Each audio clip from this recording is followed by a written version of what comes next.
flip-flops on, singing to that highway song. Got a little naive smile, the kind that drives you wild. Nothing like playing with fire, brings forward alive.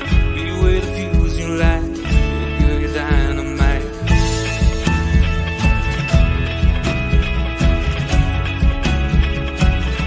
You made my day when you walked.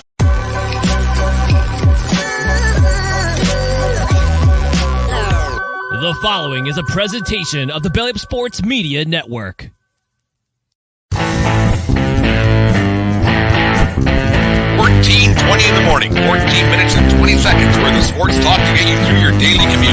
Hot takes, recaps, best bets, and a little humor to get your day going in the right direction. Sit back, grab your coffee, and let's get into it.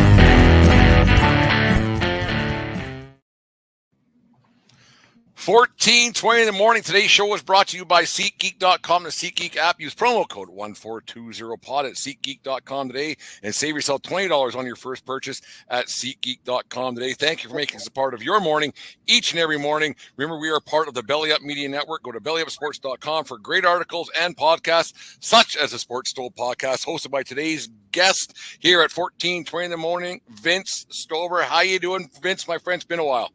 Yeah, I'm doing great, man. I'm excited about what's ahead. Baseball is in full bloom right now, and so excited to come on and talk some baseball. There we go. Vince, the Major League Baseball season's just over, third done. It's been a crazy first few months of the season. A few surprises here and there, surprise teams leading their divisions. Who's been the biggest surprise to you so far this season? And let's start on the positive side of things for once instead of focusing on the negative, Vince. I think it's Texas. I mean, what they've been able to do, even without DeGrom, as he was injured and out for a while there before the Tommy John surgery, and they were still, I mean, the amount of runs they're putting up every single game is absolutely ridiculous. And having this pitching staff show up in spite of losing DeGrom, I'm impressed. And I said it on Wednesday night show on the Sports Stove. I think we're at that point now where we have to believe in the Rangers that they're a legit team out there in the AL. That's the thing. They brought in the old manager, the old guard there, and they're doing something else. Seager's hitting the ball a little bit. And people who say that batting average doesn't matter, and the analytics guys and all the nerds and everything else, I hate to say that, but I find them to be eating their words a little bit, because right now the Texas, I don't care what analytics say. If you put guys on base, have high batting averages, you're hitting the ball well, you're going to score more runs. And this small, everything else, you're striking out, it doesn't work. And the Texas Rangers are proof of that. You know what? I'm seeing it across the board right now. It's been a change even within the season where it seems like teams are now trying to do more of just get on base again, as opposed to just try to all swing for the fence. I mean, I watch a whole lot of Brewers games, and the last series against Baltimore, that's all they were doing was poking it into right field, poking it into left field, just getting on base, and then they score runs. And it's less of the swinging for the fences, and I think we're going to start seeing more and more of that as the season progresses, because it's what works. You just got to get on base. Yeah, because the strikeout ratio thing, Vince, I've never understood that, going all or nothing. As you know, I'm a Yankee guy, and they're that all for nothing mentality for quite a few years, and it hasn't done anything. Yeah, they make the playoffs, but they don't really, and boo-hoo for the Yankee fans, right? But it's one of those things you just go, okay, if you have guys on base, the old Moneyball philosophy and everything else that kind of works, get guys on base, take some walks, take some pitches, because nowadays, if you can get into a bullpen, I think that you have a situation where you have guys, the more hands you put the baseball in, the bigger situation you're going to have on the defensive end of things. Eventually, one of these guys is going to screw up out of the bullpens. And innings eaters that aren't around baseball a lot anymore with their arm injuries or anything else. I think you're seeing, like you said, during the season so far, the shift in mentality when it comes to the offense has been something else. And I don't think the rule changes have hurt that situation either. No, I don't think so either. I'm surprised that the shift, or banning the shift, they haven't found a better way to get around that rule. I really thought, because they're talking about you could still shift in the outfield and stuff like that, I really wondered how effective that rule is going to be. So far, it's created for more entertaining baseball. That and the pitch clock both. I think it's been great for the game of baseball. And MLB, they get a lot of things wrong, but I feel like they got those rules right. Yeah, they get most things wrong when it comes to Major League Baseball. So, yeah, there's been a lot of surprises. You've seen a lot of teams. You see the Arizona Diamondbacks somehow with their nickel and dime payroll, what they got going on there in first place somehow in the National League West, which is a powerhouse with a lot of money being spent with those California teams. And somehow the Arizona Diamondbacks are right there pulling things through on a nightly basis, 36-27 or somewhere around those lines. It's great to see a team that has been a have-not for a long time doing well. Yeah, it is. And again, it's entertaining. Like, they're fun to watch. They're doing a lot of fun stuff. They got young stars. Corbin Carroll is, he's exactly what a club needs, a superstar that they can market. And what's been surprising with Arizona is the pitching, because their staff's not been great, but it's been good enough. And I mean, they don't really have, in my opinion, they don't have an ace. But they got guys. Gallen's been okay. Kelly's been pretty good this year. So they've been able to pull it off and do what they need to do so far. I'm not confident that it'll last, but I think they could be a playoff team. But I think you're looking more wild card team versus actually winning the division.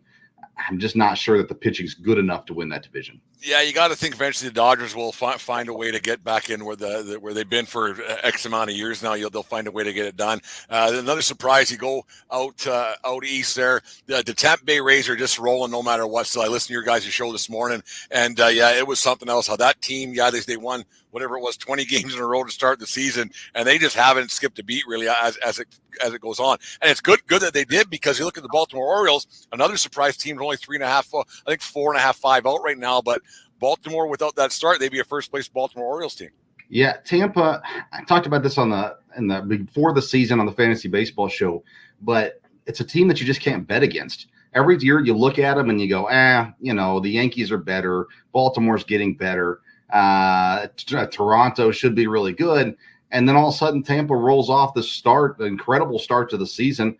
They're the last team to get to 20 losses. They still haven't hit 20 losses yet this season. They're at 46-19. So this team has been incredible. Again, they're putting up a ton of runs, and they're not allowing a whole lot of runs, a plus 135 run differential. And they've been battling injuries. I mean, their pitching rotation has been hit hard with injuries. But Zach Eflin comes in the offseason and has pitched really good. And they've got a phenomenal bullpen, too. So Tampa, I don't know if I'd call them a surprise as much as yeah, we should have seen that one. We just never believe in Tampa, it doesn't seem like. Well, the thing with that start they got, they could have went 500 from then on in and had a shot at a wild card spot. Now if they go 500, I think I did some math today, and they beat 94 wins just by going 500. So they're going to be well over 105, 110 wins, you would think, by the time it's all said and done with this kind of a pace, unless something goes sideways. That Rose Arena, he's some people don't like him. The old guy, get off my lawn and waving his fist in the air. But I think he's a character. I think he's good for the game of baseball, the way he plays in his little pose and everything else, and he's a hell of a player. Yeah, and Wander Franco's the young guy coming up. Arozarena's the veteran that's kind of, I think, setting the tone for that team in the locker room and just giving them that confidence. He had such a great World Baseball Classic and just carried that over into the season. And he's a guy that's been up and down over the last couple of years. And, I always look at it from a fantasy baseball perspective. He's a guy that you looked at in the past and you're kind of like, man, I want him on my team, but then he goes through these droughts and all these other things. Well, this year he's been really, really solid, 12 home runs, 108 bases. He's got not a lot of steals, and his strikeouts, you'd love to see it lower. But you talked about him being a character. I mean, again, every team needs someone they can market. And I think Arozarena is that guy for Tampa. He's almost the guy for the whole East Coast, the way he's doing things down in Florida. You look at that, we'll move the terms to the National League East right now. There's some surprises there. One, the amount of money that the Mets have spent, and they're just not doing anything. They're actually borderline. They're borderline awful. Then you look at the Philadelphia Phillies, who went out and made the addition of Trey Turner, and everybody was christening them to be the National League representative in the World Series, because Turner was supposed to be that guy to put them over the hump. They were within 2 wins of the World Series last year. And then you have another team in the NL East there with the Florida or Miami Marlins, I guess they're called, that they just they're hanging around somehow with their nickel and dime payroll as well. Yeah, so New York, they made some big moves in this offseason, but when you're signing guys that are older than me, it's probably going to come back to bite you. And they got superstars that they brought in, but again, they're 40 plus, and it's just not going to work, I don't think. So I wasn't positive on the Mets coming into this year just because I wasn't sure if they could stay healthy. The bats have been fine, but they need to be better, all that kind of stuff. Miami's the team that's interesting, and I haven't bought into them yet. They're doing well. The pitching staff's done pretty decent, but they're just a team that I look at and go, there's no way they're going to be there at the end. But I mean, they are where they are right now, and you got to respect it. But at the same time, I would assume the Mets are going to get a run at some point. You would think Philadelphia would show up at some point too. They have to. You would think with that lineup, they have to do something. Right. I mean, you can't spend that much money and be sitting below 500 and 8 games out of the division lead. I don't understand what's happening in Philadelphia, and I'm assuming they'll make some changes again, probably at some point this season or in the off season, because it's just not working for them. And Philadelphia fans, they're not patient. So it's going to get rough. Yeah. The other, go back across the West Coast. Speak of teams that you think would be doing a lot better. The team that was in the National League Championship Series last season against those Philadelphia Phillies, the San Diego Padres, and the money that they spent and that they continue to spend. They went out and they made a last-second bid for Judge. So I don't know where this owner's getting his money from, but he's spending a lot. You just wonder what's wrong with that franchise and what's wrong with that team. Is it just a case of like in the NFL, is Cleveland's going to Cleveland? Is San Diego just going to San Diego? Maybe they're just not that good. Yeah, I don't know if it's a deal where they got so much talent that they just assumed it would be a cakewalk, and they didn't come in motivated for the season. That's the only thing I can think of. The pitching had a really rough start. I think they're coming around. Musgrove's, he's starting to look good again. So the things I think will turn around for San Diego. San Francisco's not that good. Colorado's atrocious. Well, Colorado's horrible. Yeah. Yeah. Well, they have a chance to win some ball games, right? That's the thing. Right. San Diego, I mean, the pipe dream is Shohei in the offseason. But I don't know how they would make that work financially. But at the end of the day, San Diego is a massive disappointment. And I mean, I just don't know if they have competitors. They have talent. I don't know if they have competitors. And I think that's where they're getting hurt right now.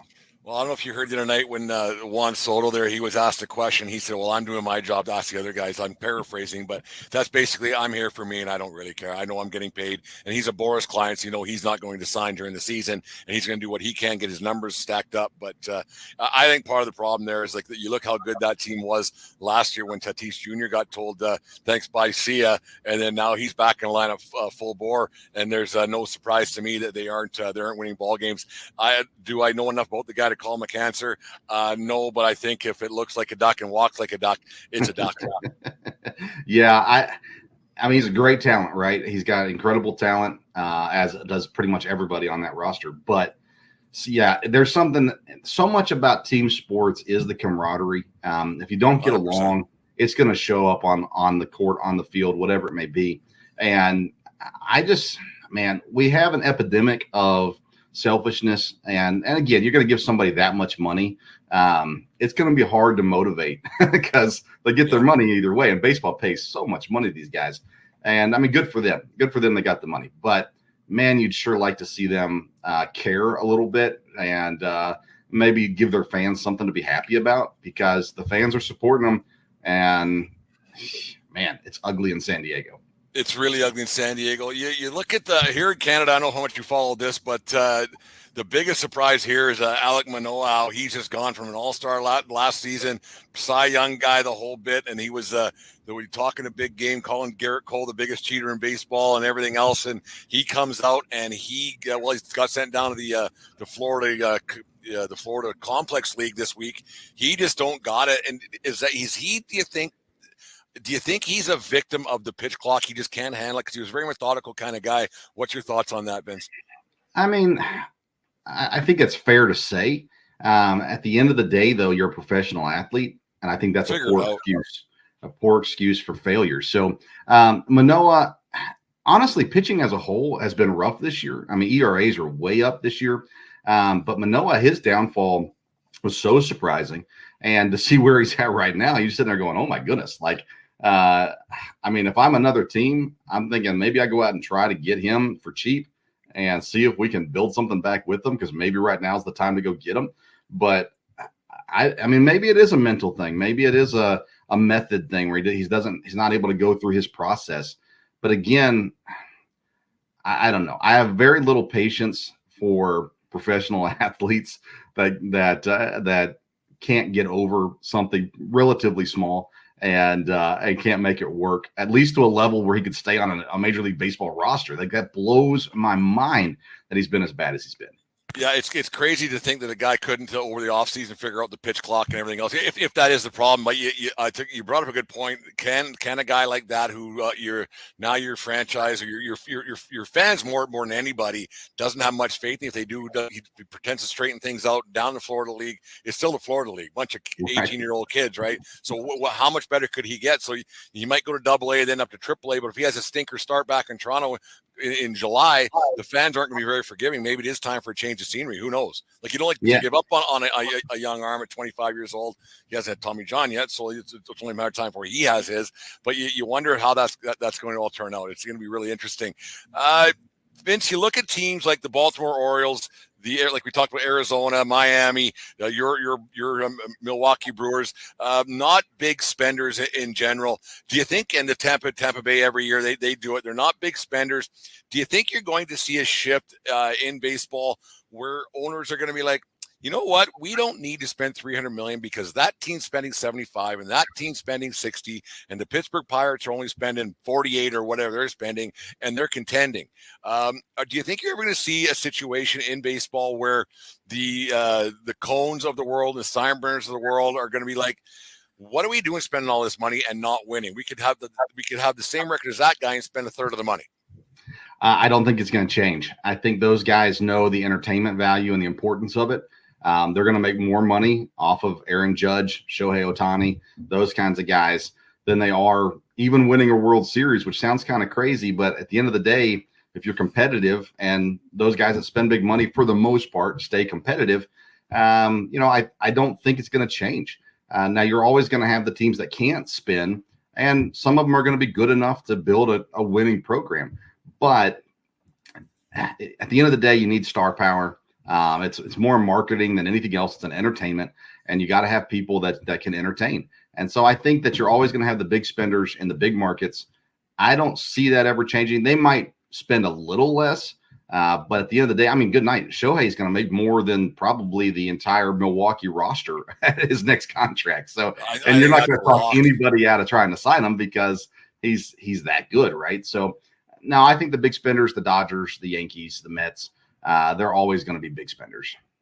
Yeah, it's crazy to think. Do you think Ohtani finishes the season with the Anaheim Angels? Disappointing once again, mired at 500, and that could be the worst thing they could be doing right now is being at 500 and getting the owner and the GM thinking maybe we got a baseball team, and then they're going to lose it because Ohtani, I think he walks out of Anaheim, but. Do you trade that asset and get some prospects, or do you hold on and hope for some kind of a playoff run? I think you have to have the conversation with him, right? If he says there's no chance I'm going to stay, then you got to trade him. You got to get something back.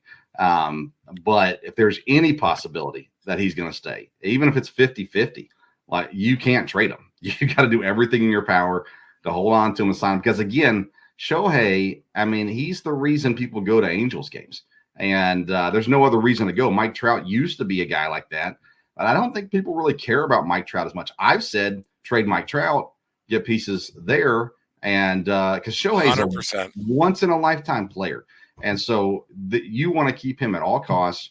But maybe you can trade Trout and get some solid return with him and then actually build something that makes sense there in Anaheim, because the Angels, they're disappointing every year, and they have been for years and years and years.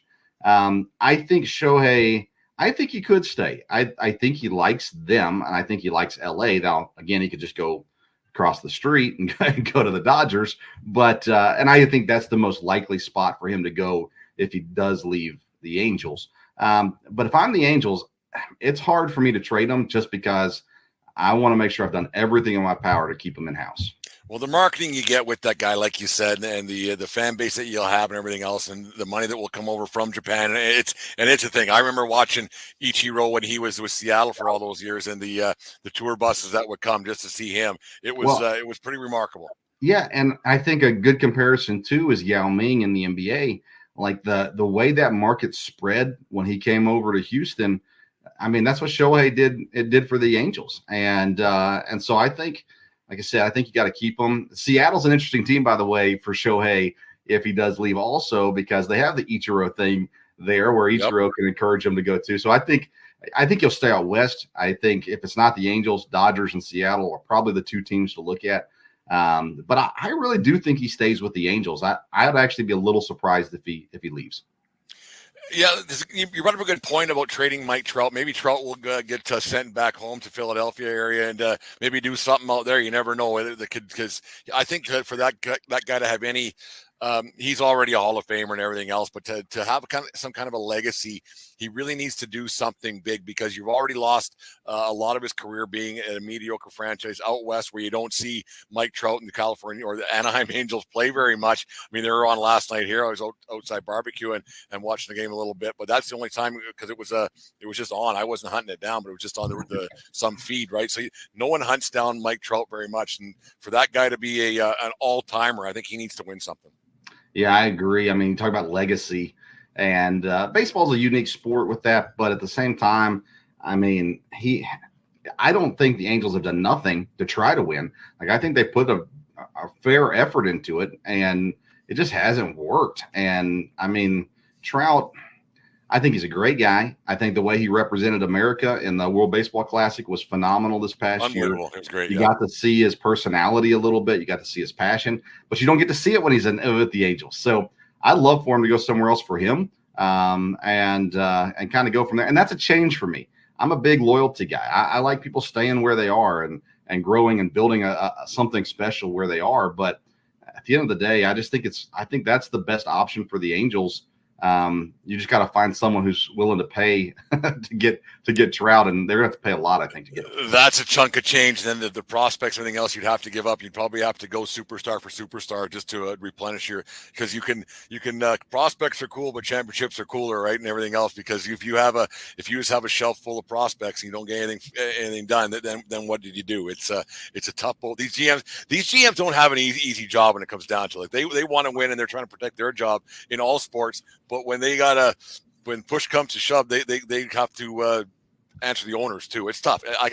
I would like the job because the paycheck's probably pretty good, but it would be a very, very nerve-wracking job to try to place these guys and bodies and see how many years you got left in these baseball guys. Because like you said, with like DeGrom, everybody kind of knew that next Tommy John was coming, and all of a sudden it's just here right now in Texas. It's just bang done. I hate it. I hate it for fans. I hate it for the Rangers, and I hate it for DeGrom. I mean, again, I look at it all from a fantasy perspective, and I refused to draft him this year because I didn't think he was going to hold up. And man, when he came in, he looked so good when he played, and then so quickly, man, he was put on the shelf, and the next thing you know, he's done. And it's just like, I mean, you hate to see it because, again, he's such a special talent, and it's great for baseball when he's out there. And just another player who had everything, and at the end of the day, he's going to go down as one of the best players that didn't fulfill everything in his career because of injury. Yeah, there we go. I got that. So one of my extra innings questions. We'll get into extra innings right now, and then we'll get you out of here. How's that sound, Vince? Sounds good. Extra innings, quick questions. Bigger disappointment career-wise? We just talked about him. Jacob DeGrom or Steven Strasburg? Probably Strasburg. DeGrom he's done enough longer, and man, and you hate it for both guys, right? But I think Strasburg's probably the bigger disappointment. He had such lofty expectations, got big contracts all the way through, first overall, blah blah, and on and on. I agree with you there. Favorite big leaguer when you were a kid? Barry Larkin. He was good. Yeah, so I grew up. My dad was a Giants fan. My mom was a Reds fan, and they still are. So I kind of liked both teams a little bit here and there, but I saw the Reds more, I suppose. So Barry Larkin, I liked Chris Sabo too because of the glasses. But Barry Larkin was the guy that I'd go to. A guy that doesn't get talked about enough, I don't think, is Eric Davis. I thought he was a hell of a player too. Like, they had some good teams there. They only got the one World Series in 1990, I think it was, right? But they had some solid baseball teams and great players. Like, yeah, Eric Davis with that big swing he had. He was the poor man's Darryl Strawberry, but kind of along the same lines, right? One of those things. Here's another one. Did you get a hit in your last at bat in high school? So I didn't play any baseball. Really? Yeah. So I've played organized sports one time, and I was in 5th grade in basketball. But I went to this tiny little private school. We didn't have any sports. So I played a lot of slow pitch softball in my life. And my last at bat in slow pitch softball, I did get on base. Well, there you go. That's very important to get on base in that. So how did you become such a big sports fan if you didn't play? My dad is a diehard sports fan. Yeah. So Dad grew up in Northern Illinois. So Willie Mays was big, when he was a kid. That's why he was a Giants fan. And a diehard Packer fan. I was named after Vince Lombardi. And so that's me and Dad bonded over sports our whole life. We drive around listening to sports talk in Nashville, Tennessee. And that's what got me ultimately into podcasting too, was just loving to listen to sports talk. So my dad, it was in ministry, and so he used sports as ministry. He would preach for the Packers. If we were in the same area as them, he preached for some baseball teams, the Arizona Cardinals when we were out there, some too. So sports has just always been a thing into our life and something we love. Now I coach high school basketball, and both of my kids play basketball. So it's just something I enjoy, I guess. That's fantastic to get up from the periphery and then get inside it. 2 more to go. Is a hot dog a sandwich? No. It says, and I think it is. No, it is. It's its own thing, right? It's like Shohei. There's nothing to compare Shohei to. He's his own thing. Hot dogs are their own thing. Nothing to compare him to. A brat's not a sandwich. Nobody's ever said a brat's a sandwich. But for some reason, they say a hot dog's a sandwich. No, hot dog's its own thing. That's a good point. I never thought about the broad thing. Last one. Which New York Yankee, past or present, did you dislike the most? Probably Alex Rodriguez. Good answer. Yeah, I've always disliked the Yankees, but I always respected Jeter, of course. Garrett Cole was verging on that, but he's helped my fantasy team, so I don't dislike Garrett Cole. But yeah, Rodriguez, I don't like cheaters. And so that's who I would say. The way he went about that when it all went down with that biolab or whatever it was, and went on the Michael K show and just deny, and then a few weeks later, I did it, and then it's his the way he carries himself when he's on. He's the phoniest guy on television to me. I can't stand listening to him when he's on television on ESPN or whatever it is. He's so phony, and he doesn't know when to turn it off. Like he just always has to be on. It's one of those things. He drives me nuts, old A-Rod, a fraud, or whatever you want to be. And he almost tricked me back in 2014, the old forgive thing. I was all, okay, maybe he's on to something. And then because his marketing staff did a heck of a job for him. And just like, no, I'm not getting fooled by this guy again. Well, and as a Brewers fan, I had to deal with Ryan Braun.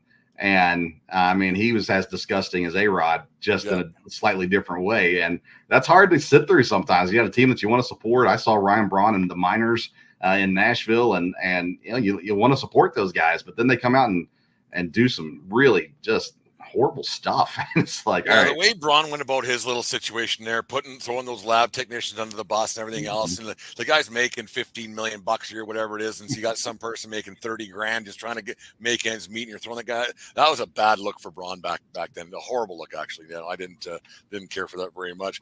Vince, let everybody know what's going on. What's coming up in the Sports Stove. Yeah, so I right now I'm doing 2 shows a week. Sunday night we do the Sports Stove Fantasy Baseball Show. It's live at 8 o'clock on the Sports Stove YouTube page and the Belly Up Fantasy Facebook page, and always available. Audio's available on the podcast. And then I host a show on Wednesday nights, the original Sports Stove podcast. My dad comes on with me.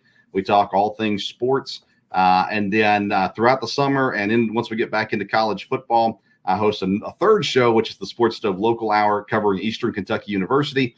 So we got athletes and coaches that come on every week. In the summer, we got actually have one of the football players is going to come on with me, and we're going to do some deep dives, just player profiles, get to know some of the football players throughout the summer and stuff like that as well. So it's a lot of fun. If you like sports, we get some great insights from the athletes, even if you're not an EKU fan.